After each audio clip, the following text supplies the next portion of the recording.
Good and blessed day to everyone of us, BRP San Juan.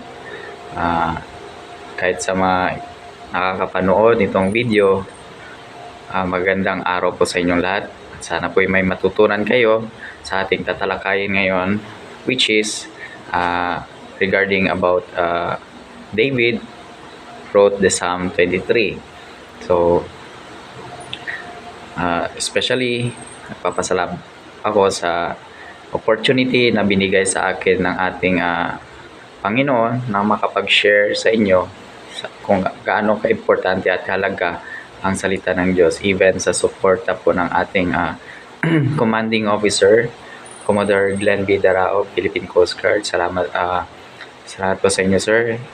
Especially, I'm so happy na iginawad sa iyo ng Panginoon ang promosyon na nararapat po sa inyo, sir. At before anything do, tayo po'y magsimula sa pagbabasa po ng scripture o yung salita ng Diyos. In Psalm 23, babasahin ko po ang buong chapter. It composed of only 6 verses. Pero bawat verses may kakibat po siya na kahulugan. So in Psalm 23 verse 1, the Lord is my shepherd, I shall not want. Verse 2, He maketh me to lie down in green pasture, He leadeth me beside the still waters. He restoreth my soul, He leadeth me in the path of righteousness for His name's sake. Yet though I walk through the valley of shadow of death, I will fear no evil, for Thou art with me, the rod and the staff, they comfort me. Thou preparest a table before me in the presence of mine enemies. Thou anointest my head with oil, my cup runneth over. Surely goodness and mercy shall follow me all days of my life, and I will dwell in the house of the Lord.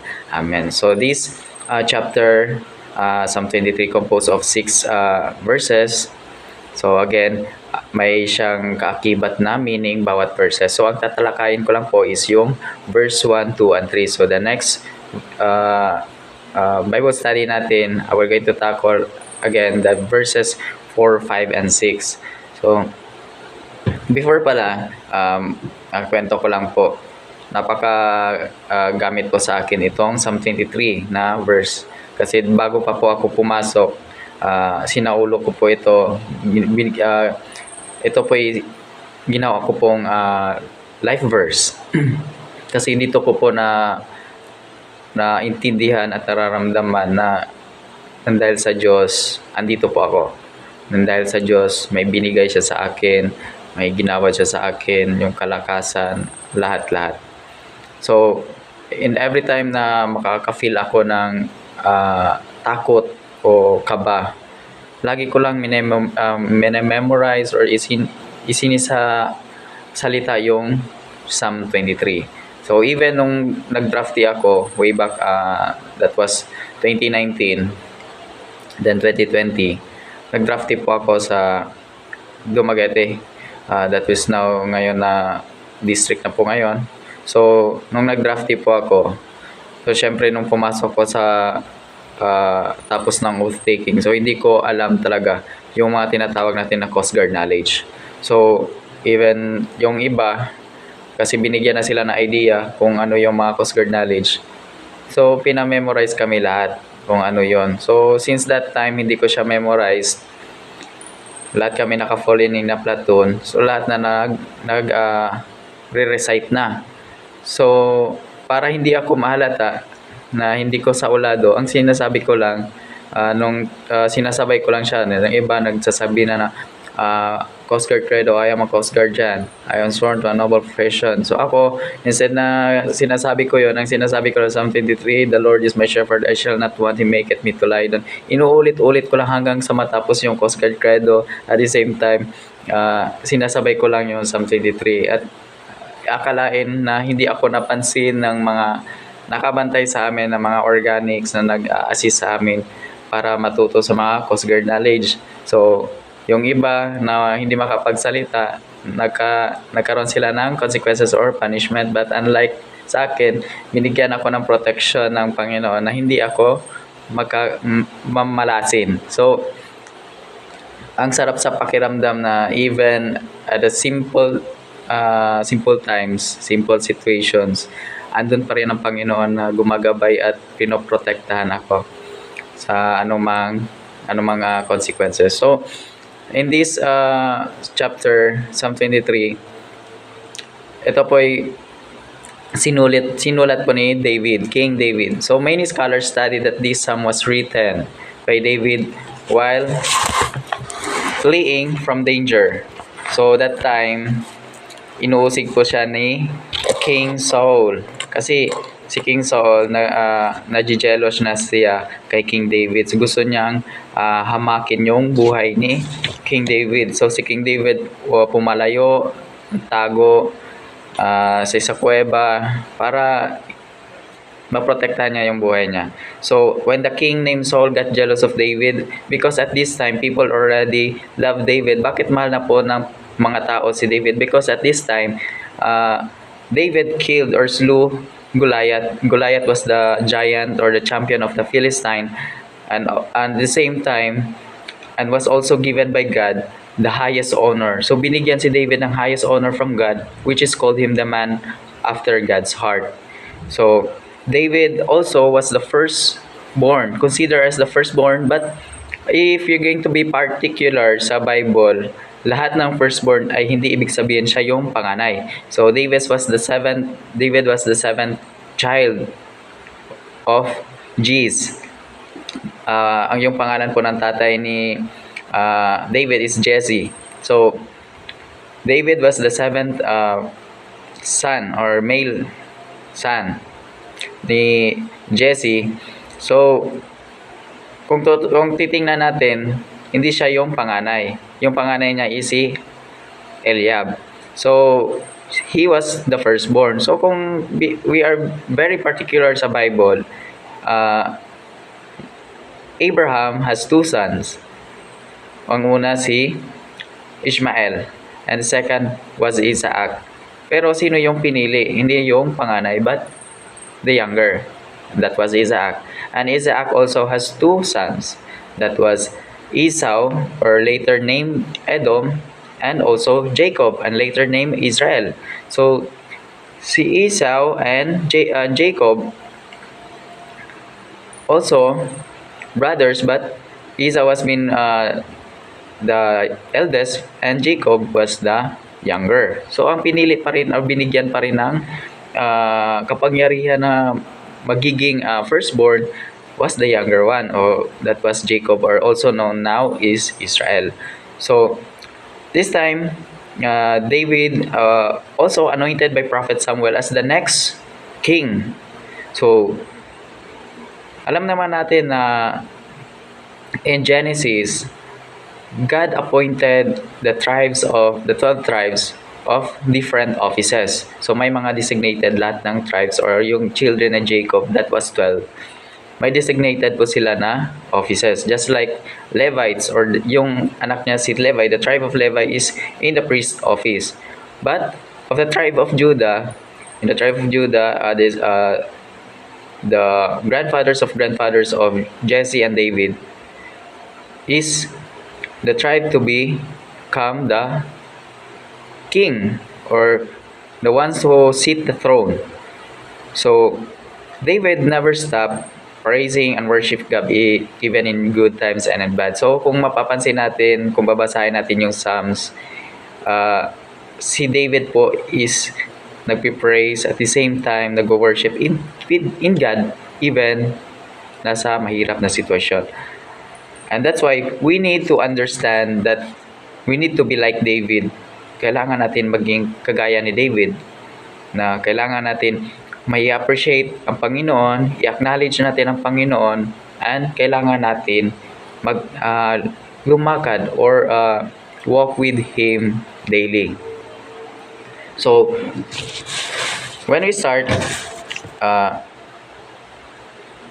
we have a title for this message for this day. So, our Bible study, nagpapasalamat po kasi hanggang ngayon nagko-continue pa rin siya, by the grace of God, especially to to my disciple Simon First Clemente.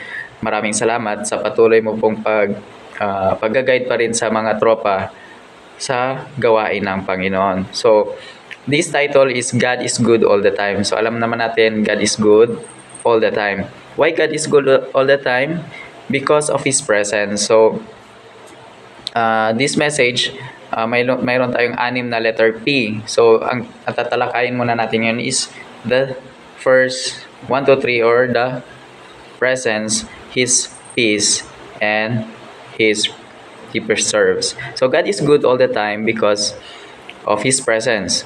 So, kung babasahin natin yung Psalm 23 verse 1, "The Lord is my shepherd, I shall not want." So, the Lord is my shepherd, kumbaga, there's no lacking. So, walang nagkukulang. We are contented or mayroon tayong contentment sa bawat bagay-bagay. So, kung in the New Testament, kung aalahanin natin o pag-aaralan natin, when Apostle Paul was in prison, so Apostle Paul, siya po'y nakulong by the Romans. So, his neck, his both arms and legs are bounded. So, ibig sabihin, nakatali yung leg niya, yung kamay, at saka yung paa. At the same time, at that prison of Roman prison, hindi yung nakikita natin ngayon sa mga bilangguan na may magandang higaan, may palikuran, may tubig. So, the prison cell of Apostle Paul, nasa ilalim po siya ng lupa.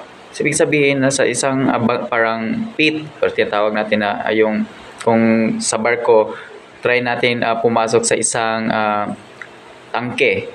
So, yung kulungan ni Apostle Paul, napakailalim. So, nasa pang ilang floor pa siya bago mo siya matuntun doon sa pinaka-ibaba. So, ang masaklap pa doon kasi wala nga tamang head or tamang yung pagbabawasan ng tao. So, lahat ng dumi, mga dumi, mapupunta doon sa pinaka-ibaba, which is kung saan located si Apostle Paul. So, ang saklap ng buhay ni Apostle Paul. But, even Apostle Paul, kahit nandun siya, andun pa rin yung contentment niya sa Panginoon kasi andun yung presence ng Panginoon sa kanya. So, he stated, "I can do all things through Christ which strengthened me." Alam natin yan in Philippians 4:13. That's a very familiar verse for us. So, even Paul, at that time, kahit naghihirap siya, alam niya pa rin na ang presensya ng Panginoon ay nasa kanya. So, kaya niya ang lahat ng bagay dahil andyan yung Panginoon. At the time we believe and accept Jesus Christ in our hearts, we are already bought with a price. So, yung tinanggap natin si Jesus Christ dito sa puso natin, we are already bought with a price. So, ano yung price? That was the blood of Jesus Christ. So, yung dugo ng Panginoon, yun yung binayad sa lahat ng kasalanan natin dito sa mundo. Kasi hindi naman talaga tayo karapat-dapat at hindi tayo karapat-dapat na makapunta sa langit unless kung merong dugo na maglilinis sa kasalanan natin na makapunta tayo sa langit. And that blood must be a perfect blood o yung walang bahid ng anumang kasalanan. And that was only Jesus Christ. He is the Lamb of God who shall take away our sins. So, when the time we accepted Christ, Jesus Christ in our hearts, we are already sealed with the Holy Spirit of promise. It was stated in the Ephesians 1:13. So, ibig sabihin, may katawan tayo at may kaluluwa. Nung tinanggap natin si Jesus Christ, the Holy Spirit of God pumasok sa atin.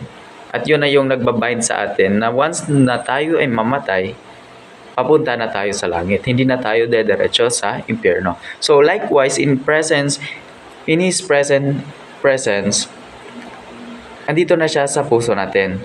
So dapat, bawat gawain natin, inaalam natin kung yung ginagawa natin, andyan pa ba yung presensya ng Panginoon.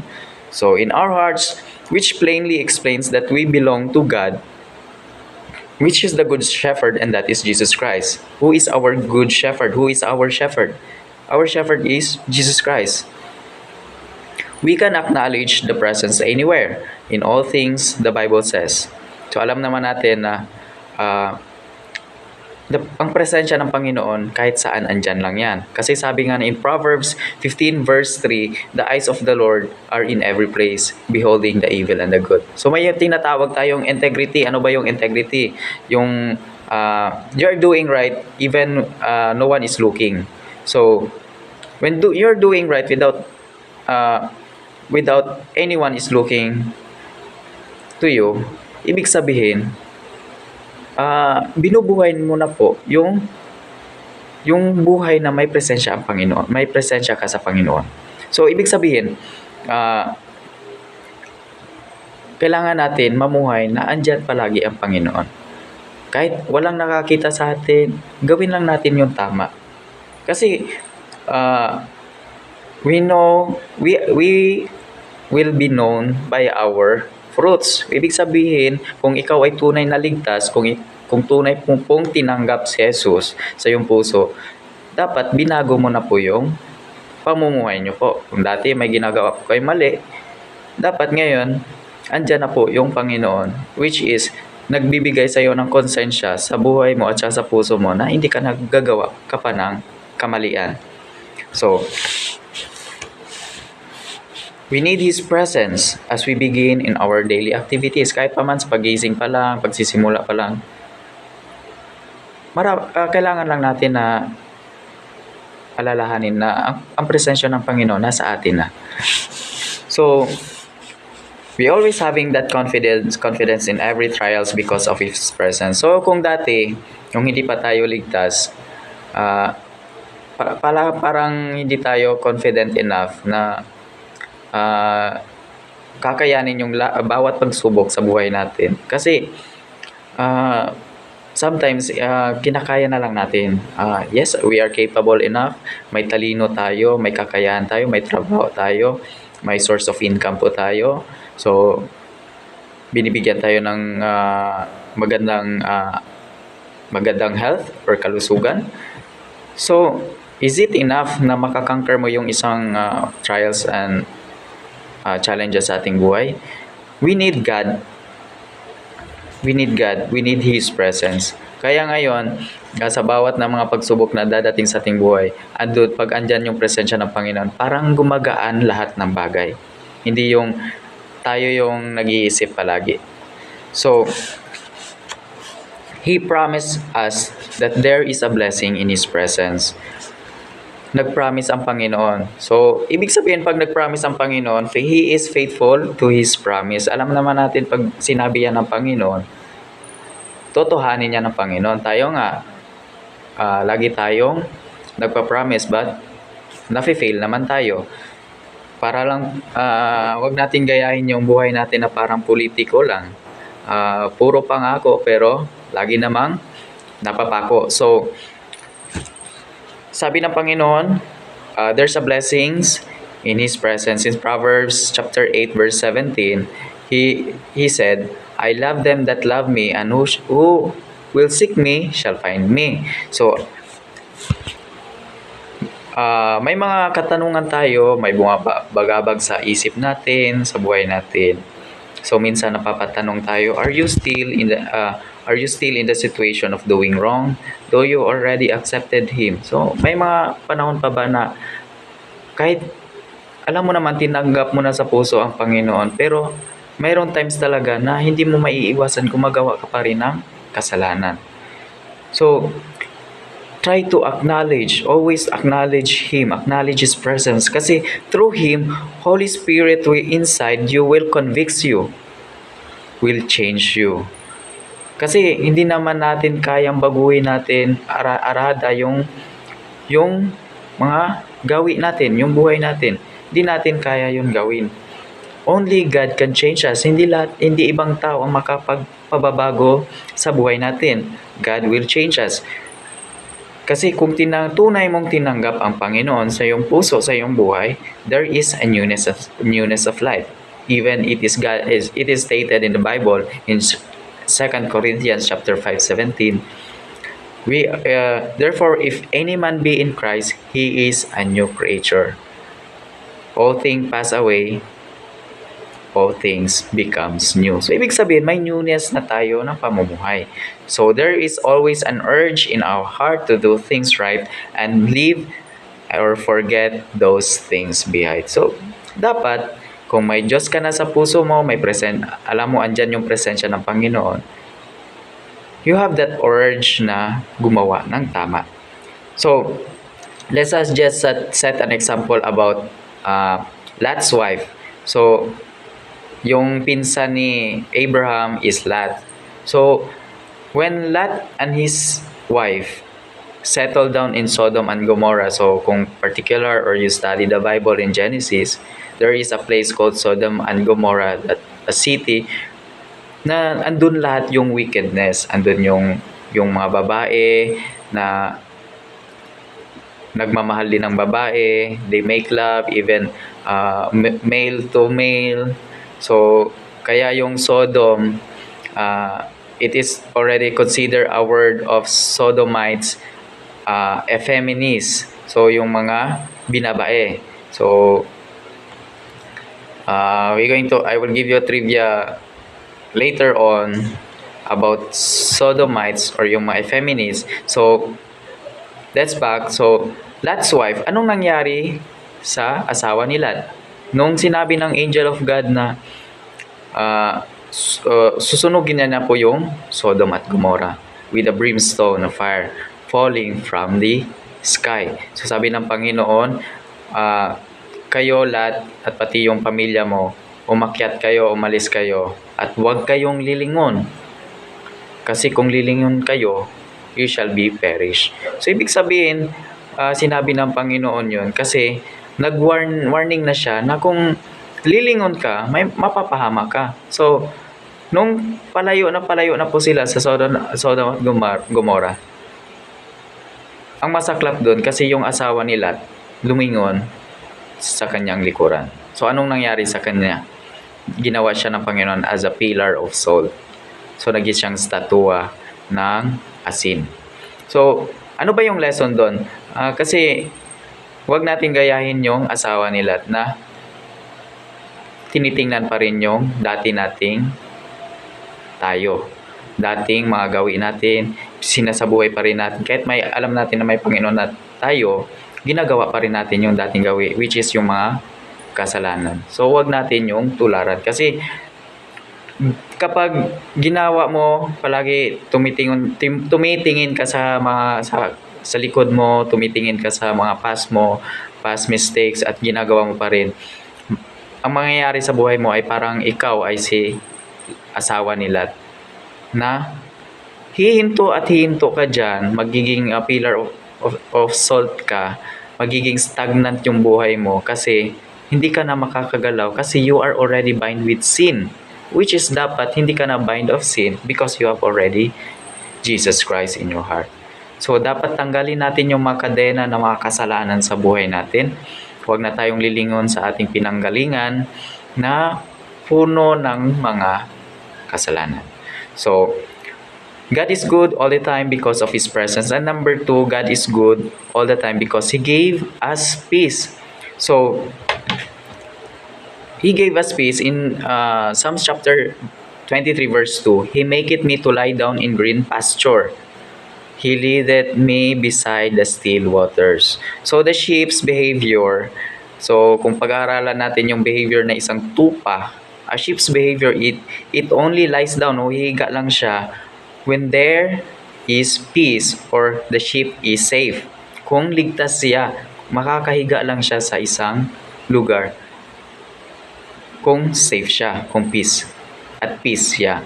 In this world of chaos, worries, crises, wars, entanglements, self-battles, anxiety, trials, challenges, there is one thing we hope for.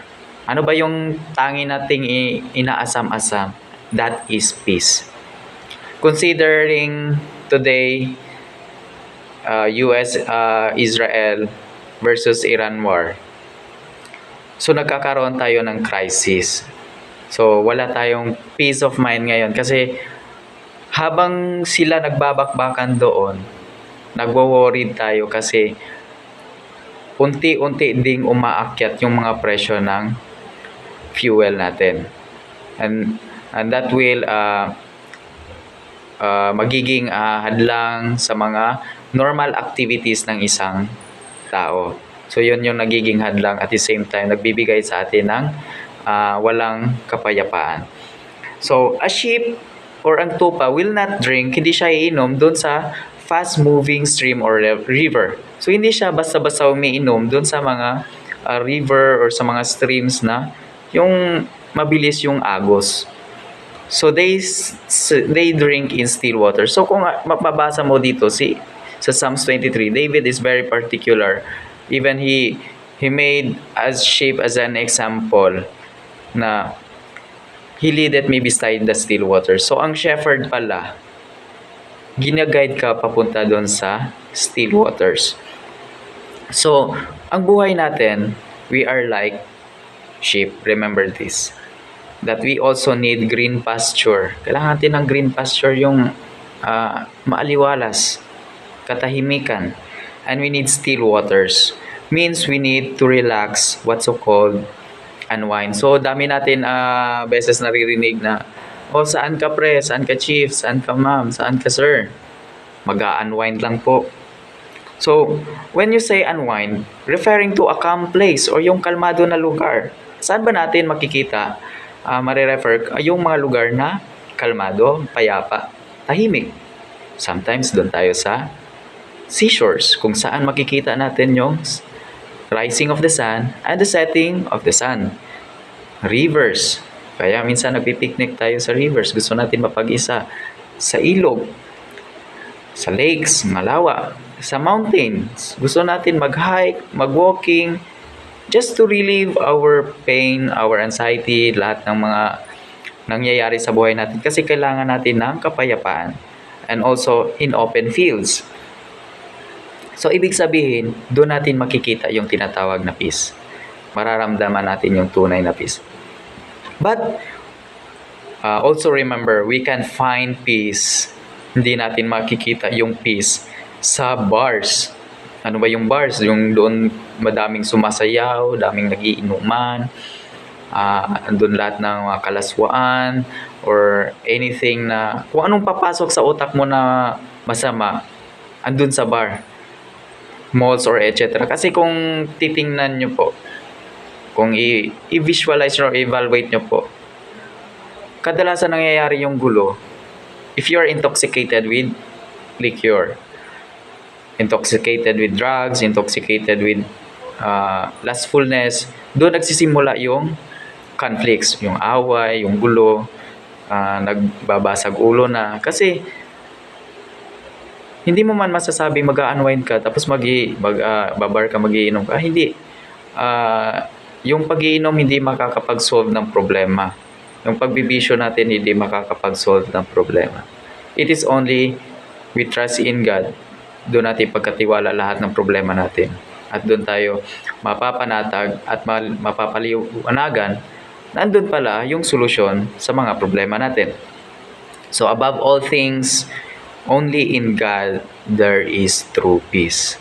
Not to someone, not to anyone, to others to comfort you. So yung kapayapaan hindi natin makikita kahit kanino. Hindi doon kay sa mga kasama natin. So pasalamat na lang tayo na given tayo ng isang preacher or pastor or someone na malapit sa Diyos na magbibigay sa inyo ng advice na ng tama. So magpapasalamat na lang tayo doon at doon tayo lalapit kasi hindi naman tayo bibigyan ng payo na masama. So hindi tayo basta-basta lalapit kung kanino, kahit kanino pag gusto natin ng comfort. Kasi yung iba, ang nangyayari, gusto nila ng comfort. Magpapa-comfort doon sa best friend. So ang mahirap yan, kung ang best friend is in na opposite sex, o best friend, gusto ko po ng comfort. So iba na yung comfort na nangyayari. Yan yung reality sa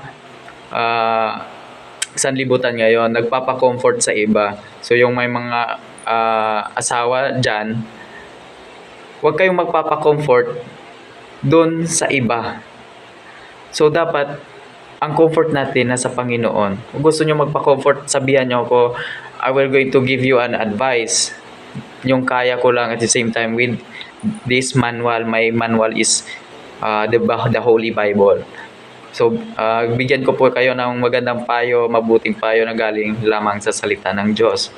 So, wag tayong magpapa-comfort sa mga kumpare natin, sa mga kumare natin. Kasi minsan, yung leading, hindi na doon papunta sa maganda. Nagkakaroon pa siya ng chaos. Nagkakaroon pa siya ng another problem. So, wag natin yung gawin. Ang kailangan natin gawin is we need to stay close to be comforted with God. So, alam naman natin na wag tayong magtiwala sa mga tao. Tiwala tayo sa Diyos. Kasi sinabi ng Panginoon in the Bible, in Psalm 118 verse 8. Alalahanin niyo po, this verse is in Psalm 118 verse 8, and the Bible say, it is better to trust in the Lord than to put confidence in man. So, ibig sabihin, mag-trust tayo sa Panginoon than to put our trust to other people. Unahin natin na magtiwala tayo sa Diyos bago tayo magbigay ng tiwala sa tao. Kasi it is considered also the center verse of the scripture. So kung i-search nyo po, babasahin nyo po yung Bible, ang Psalm 118 verse 8, ito po yung pinaka-gitna na verse ng Bible. At nagtuturo sa atin bakit ito po yung gitna. Kailangan natin i-trust ang Panginoon than to put trust to a man. So manalig tayo sa Panginoong Jesus. Manalig tayo sa Kanya na siya po ang magpo-provide, magbibigay ng comfort sa atin, magbibigay ng peace. So ang tanong ngayon, are you not at peace? Wala ka bang kapayapaan ngayon? Are you struggling? Mayroon ka bang mga problema? Does life seem so blurry and unable to grasp peace? Malabo ba yung buhay mo ngayon? Unable ka ba na makakakuha ng kapayapaan? When something is unclear, always remember, come to God. And God will give you clarity and peace. Bibigyan po kayo ng linaw, kalinawan, o yung kapayapaan ng Panginoon. So, when stated God is good all the time, in His presence, God is good all the time because He gave us peace. And also, God is good all the time because He preserves. Ano ba yung preserve? So, kung mayroon tayong binibili na isda, preskong isda, mga karne, nilalagay natin sa ref para ma-preserves yung pagkasariwa ng ating mga raw na pagkain, yung mga hilaw na pagkain. Yung mga gulay nilalagay natin para ma-preserves. Gumagawa tayo ng mga ideas, mga certain activities or methods para ma-preserve ang isang bagay. So even God stated in Psalm 23 verse 3, He restoreth my soul, He leadeth me in the path of righteousness for His name's sake. So ibig sabihin, He restores, He preserves. So God renews, nire-renew niya yung buhay natin, nire-restore, preserves. So when God speak to David and wrote this, He is particularly to a sheep. When a sheep is wounded o yung tupa is nasusugatan, injured, nabalian, the shepherd will restore or will preserve and to attend to heal it. So, kung titingnan natin, God refreshes when you are broken heart. Or you are broken or you are hurt. Kung nasasaktan ka, nire-refresh ka ng Panginoon. Even you are exhausted or discouraged, kahit ikaw po ay discouraged, or gulong-gulo ka na sa buhay mo, sobrang sakit na iniwan ka na ng girlfriend mo, nag-away kayo ng asawa mo, galit sa iyo yung parents mo, hindi kayo magkabati, may kaaway ka, so gulong-gulo ka na, sinasaktan ka, kasi nowadays there are so many people na nasasaktan kasi parang pinagsasalita ng masama. You are persecuted, so you are broken-hearted. Even us ngayon na nagumagawa ng gawain ng Diyos, we are prone na mayroon talagang magsasabi sa iyo ng masama. O siya, yan si PIC, yan si Chief, laging nakikinig sa salita ng Diyos pero hindi naman gumagawa ng tama. So maraming nagja-judge sa atin. That's why we need God who preserves us. So when God refreshes us, when the times we are hurt, when are broken. So naranasan nyo bang maging broken-hearted? So yung iniwan ka ng love of your life, your first love, yung puppy love mo, nasubukan nyo na ba yung high school times or college life na yung binigay mo na yung lahat ng kaya mo, sinakripisyo mo na lahat, pero iniwan ka lang pala. Tapos nalaman mo, doon pala napamahal sa best friend mo. So, you are broken-hearted. So, ang sakit nun. Kung mararanasan nyo lang yon o may hugot siguro, o si Preacher Julius, Preacher Teham, may hugot siguro na nangyari na siguro sa buhay niya yung mga ganitong situation. Yes, I admit na nangyari na yan sa buhay ko po na binigay mo na po ang lahat pero kulang ka pa pala. So, there is pain in my heart that time, but it also leads to me na kailangan ko pala doon sa Diyos ko po ibibigay ang lahat. Kasi ang Diyos pag nagmahal, pagmamahalin ka din ng Diyos ng higit pa sa binigay mo po na pagmamahal. So, always remember that when you are hurt, God has a promise. In Psalm 34 verse 18, the Lord is nigh, or the Lord is near unto them that are having a broken heart. So malapit ang Diyos doon sa mga taong tunay na ligtas, at the same time doon sa mga broken-hearted. The truth or the reality about the sheep. So yung katotohanan about the sheep or yung tupa. When a mother, yung nanay ng sheep, yung tupa, nanganganak yan, once they gave birth, they disregard their children. So hinahayaan lang nila yung mga anak nila. So, anong nangyayari kung hinahayaan nila yung anak nila? So, mapapariwara. So, that's why the reason that it needs a shepherd o yung pastol or yung tagapagpangalaga that will going to take over the role as a mother. So, same as we are like a sheep. Para tayong tupa na kailangan natin ng shepherd o yung tagapagpangalaga sa atin. And that is Jesus Christ, our God, na kailangan natin i-consider Him as our shepherd.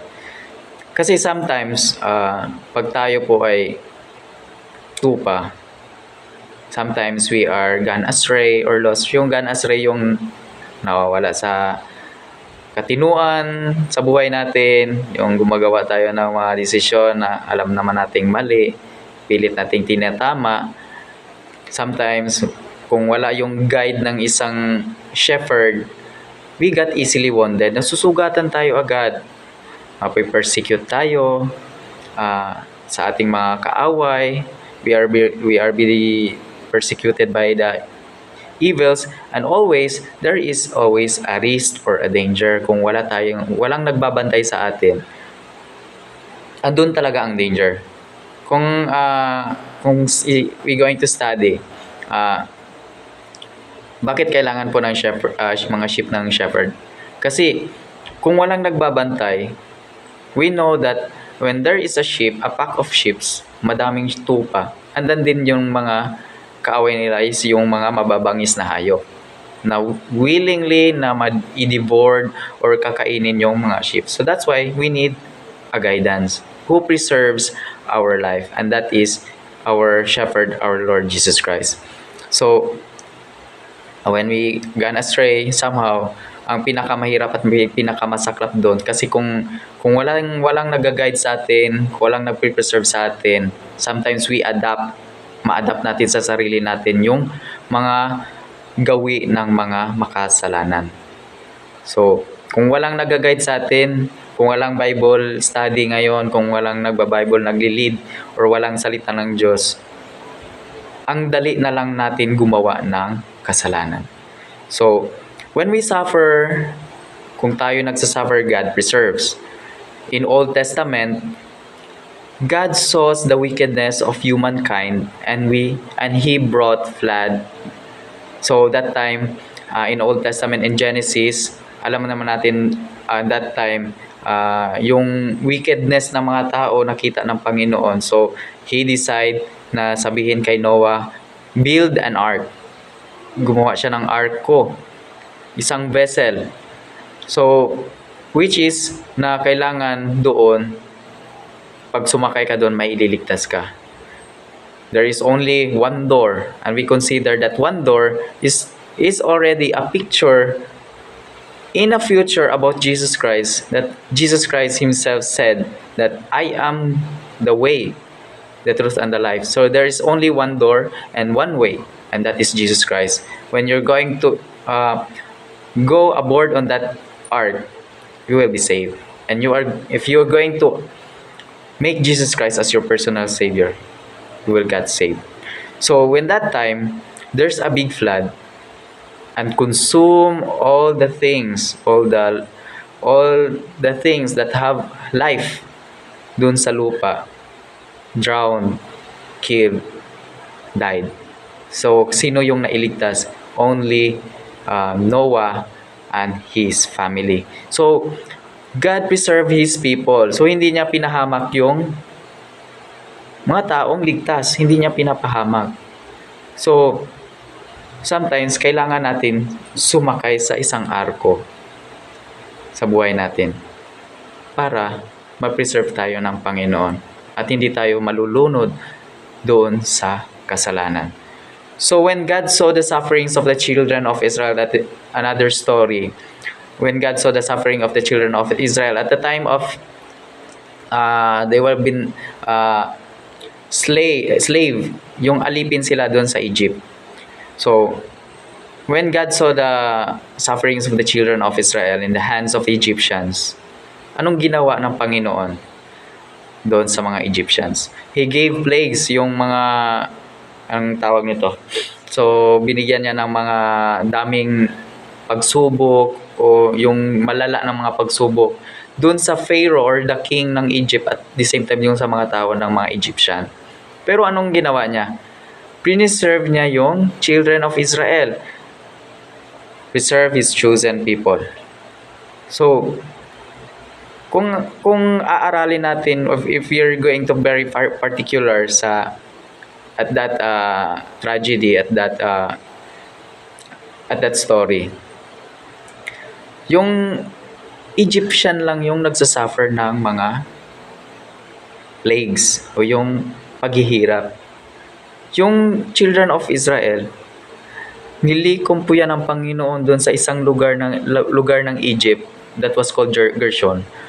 Doon sila nilagay ng Panginoon, which is doon yung lugar na mapipreserve yung children of Israel. Hindi madadamay doon sa mga pangyayari na trahedya na nangyayari sa Egypt. So, doon pa lang, when you are saved, when you are a God's people, ipipreserve ka ng Panginoon. So, sometimes we need to very particular sa salita ng Diyos. Dapat aralin natin. Kasi kung aaralin natin yung salita ng Diyos, doon natin marirealize na kung andyan yung salita ng Diyos, hindi tayo magkukulang. Walang magkukulang. Because alam natin, God is good all the time in His presence. God is good all the time because He gave us peace, and also He preserves us. When we failed, kung tayo ay mabibigo, we need to repent. Kung magkaroon tayo ng kasalanan, we need to repent. What is repentance? Yung pagsisihan mo yung kasalanan na ginawa mo at pag-iigihan mo sa buhay mo na hindi mo na siya na gagawin. Because alam naman natin kung kakagawa tayo ng kasalanan, God is faithful to forgive our sins. Faithful po yung Panginoon na patawarin tayo sa mga ating pagkakasala. He leads, He guides, He provides. He provides direction. He preserves. Ang tanong ko ngayon sa inyo, are you lost and weary? Nawawala ka ba ngayon? Kailangan mo ba ng preservation of God? Stay close to Jesus Christ and He will not just restore you. Hindi ka lang i-restore ng Panginoon. Kung maging malapit ka lang sa Kanya, He will preserve you. Are you tired of great loads and burdens? So mayroon ka bang pasan-pasan ngayon na mabibigat ng mga problema, mga pagsubok sa buhay? Just simply trust Jesus Christ. Kasi sabi nga ng Panginoon sa Bible, cast all your cares upon Him and He will give you rest. So may kanta pa nga yan eh. So kung kinakanta natin yan, malalaman natin na andyan yung Panginoon na mag-preserve sa atin. Andyan yung presensya na palagi at the same time magbibigay ng kapayapaan sa buhay natin. So, that would be all today. So, the next 3 topics, Psalm 23 verse 4, 5, and 6 will be on the next meeting, next Bible study. So, maraming salamat po. This once again, your preacher, Julius Titeham. Maraming salamat sa time at availability nyo po sa pakikinig ng salita ng Diyos. Naway may natutunan po kayo at sana'y i-apply nyo po sa buhay nyo po. Maraming salamat. God bless you po and good day to everyone of us.